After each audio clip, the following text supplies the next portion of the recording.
Rick is a young boy who takes care of his sick mother, making sure she eats and takes her medication. One day he finds her with a gun in her hand, murmuring fragments of the Bible with disturbing and strange behavior. Before he can react to the situation, she apologizes and pulls the trigger. 3 years later, Rick struggles to rebuild his life. He looks for a job in the construction sector, but finds out that his old job already has a new occupant.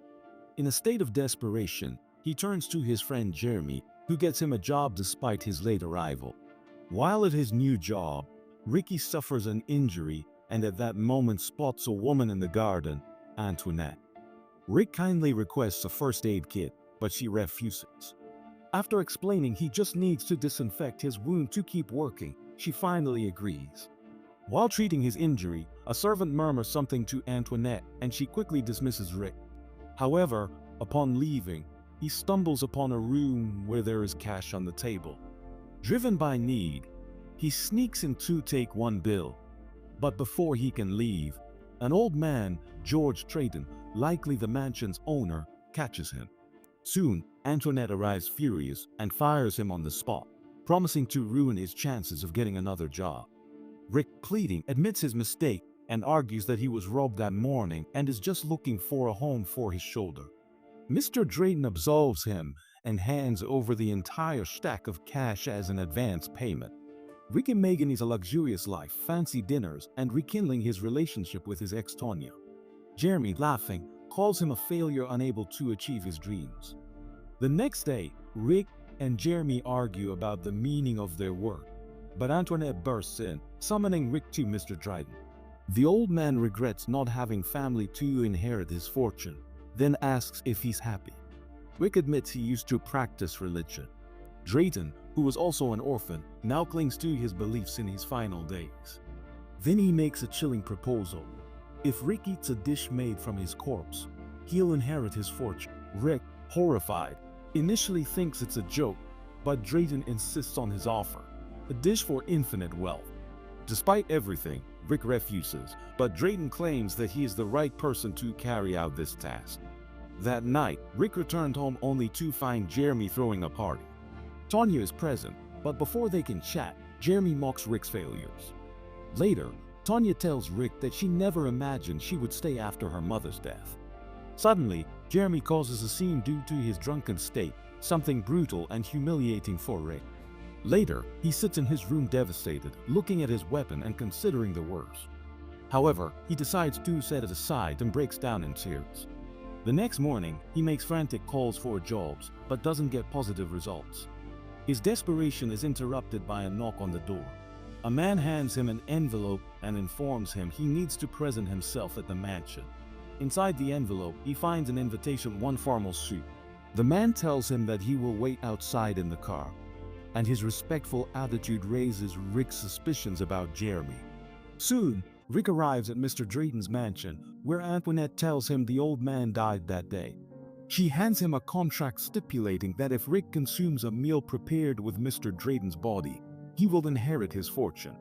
However, he must eat every last bite, and no one outside the estate can find out about it or he will lose everything. Rick faces a tough decision, but finally gives in. After a prolonged reflection, a meal is served with the dishes arranged on Mr. Dryden's corpse. Rick forces himself to ingest bite after bite until the last pieces are placed directly on Mr. Drayden's chest, with Antoinette reminding him that he must consume everything down to the last crumb. Rick does so. Once he finishes, Antoinette hands him a card with Drayden's last words. The card states that Rick will assume all of Drayden's burdens and offers his own soul in exchange. Without being able to think clearly, Rick signs the contract and leaves feeling unwell. Soon after, he returns home and collapses on the bed exhausted. But when he closes his eyes, he's underwater, surrounded by terrifying demonic creatures. The next morning, Rick wakes up and sees a man watching him in his hallway. When their eyes meet, the man flees. Rick chases him, but Antoinette stops him, acting as if nothing bad is happening. She tells him that the mansion is now his property and that he can fire or hire staff as he wishes. Rick is reluctant and unsure about how to handle his new life.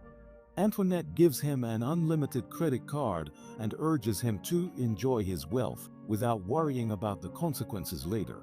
Rick visits Jeremy's apartment to collect his belongings. He tries to offer him some money, but Jeremy refuses, arguing that he will handle everything on his own. Tonya is there and asks Rick if he has won the lottery. Rick responds that it's something much better. She inquires if he's really okay, and he insists that he is. Then he suggests they go out like they used to, but Tonya hesitates, as Jeremy is waiting for her. Later, Rick goes to a club and orders a high-end whiskey. A man nearby mocks him, insinuating that he doesn't belong there and questioning his audacity in ordering a whiskey. In response, Rick orders 2 bottles of expensive whiskey, one for himself and one for the man. Upon returning home, he begins to drink, but suddenly perceives a woman before him. She touches her face and realizes her nose is bleeding. Before he can react, the woman vanishes. She then reappears and attacks him, screaming and accusing him of what has happened. Suddenly, Rick finds himself submerged underwater again, struggling to breathe. He wakes up soaked and terrified, lying on the floor. Taken by panic, he runs down the stairs in search of Antoinette to demand answers. He accuses Antoinette of drugging him and narrates about the drenched woman who attacked and submerged him underwater. Antoinette, keeping calm, tells him to relax, but Rick demands answers. Then he asks about the statement he read after his ingestion. Without hesitation, Antoinette provides it. As Rick reads it again, everything starts to make sense. A deep fear invades him as he realizes the gravity of what he has done. When asked if what he is experiencing is even real, Antoinette explains that before his death, Mr. Drayton became obsessed with strange religious rituals to avoid what he considered his fate in hell. Rick comes across a book that documents an ancient practice where families would hire someone, usually a peasant, to eat a meal from the corpse, possibly of a family member, thus transferring the sins of the deceased to the consumer. These people were known as sin eaters. Rick realizes that he has become one of them.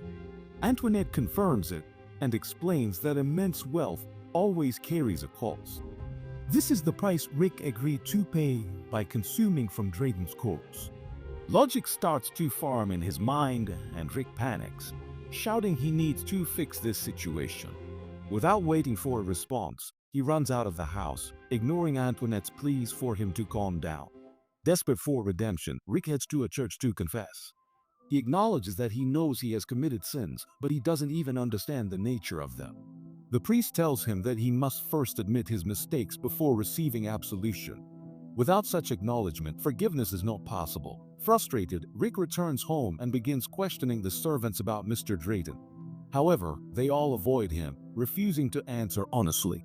At this point, Rick would probably long to fire them all and hire people who truly address his concerns. Finally, he demands answers from Antoinette, threatening her job if she doesn't reveal everything. Antoinette hands him documents, Mr. Drayton's forensic report, crime scene photos, police records, one recorded confession.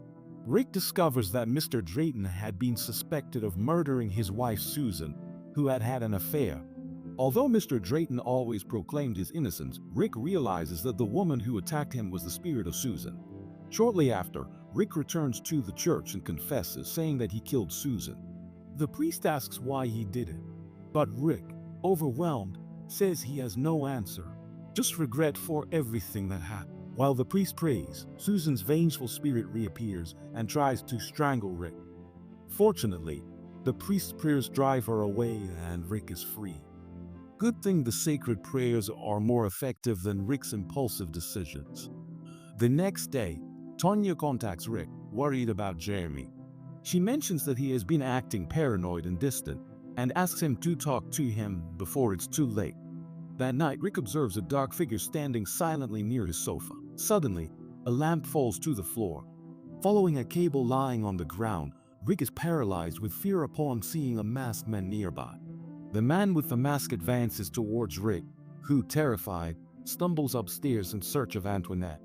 Instead, he encounters a spectral child. Just as Rick begins to panic, Antoinette calmly appears, asking if he called her.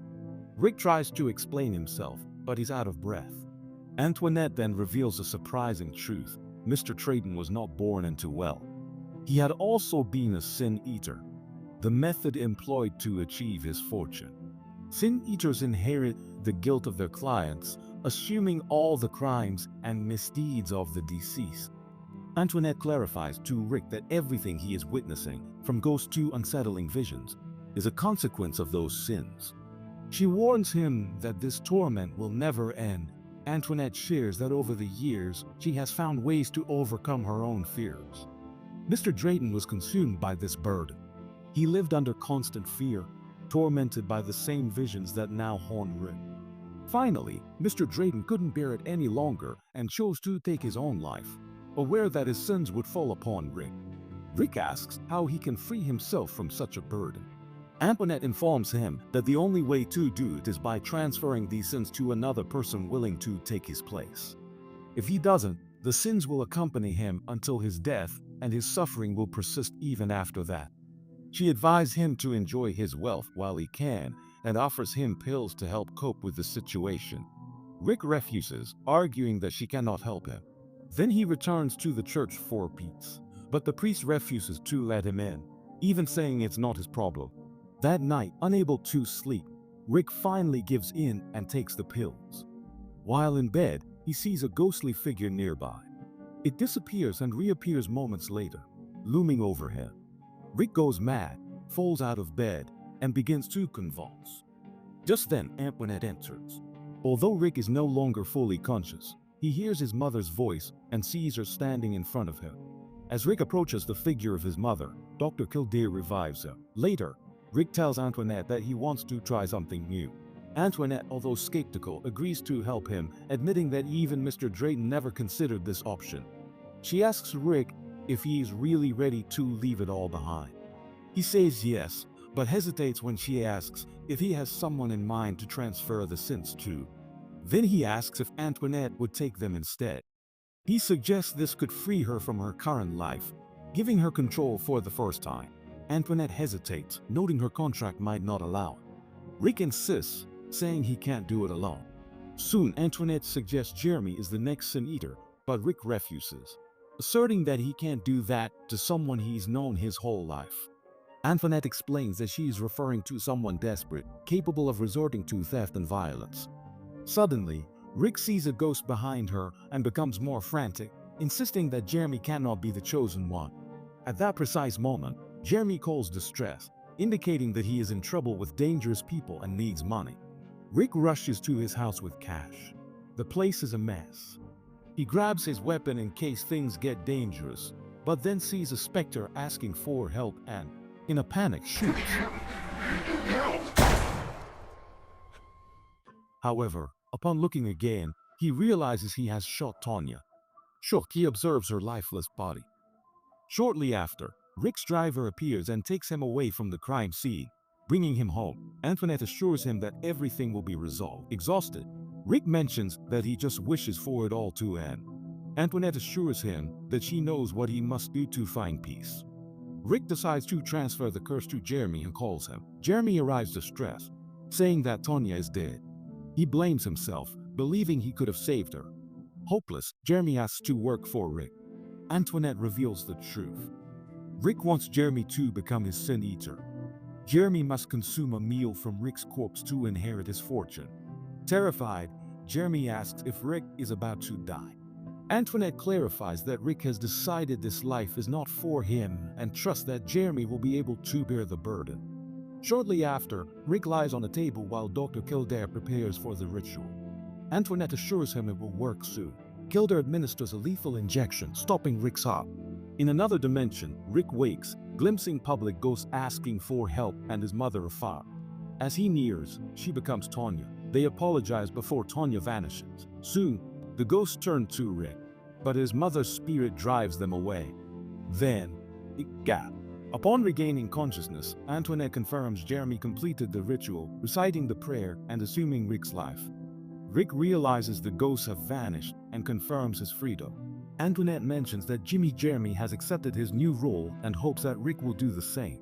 6 months later, Rick works as a construction worker, far removed from his previous life. Antoinette records Jeremy's name in a register of past Sin Eaters. However, in the mansion, Jeremy is tormented by the same ghosts that haunted Rick. Antoinette listens as their terrified screams echo down the hallways. with her eyes shining and eerily suggesting that even more sin eaters will come and go in this mansion. Rick, for his part, is at the construction site, taking a lunch break under a tree. However, he is not alone. Tanya's ghost sits silently beside him, and it is evident that he has not regretted killing her, presenting an unshakable calm in the face of her spectral presence. Did Rick escape the curse or just pass it on to someone else? Watch these videos before the next Sin Eater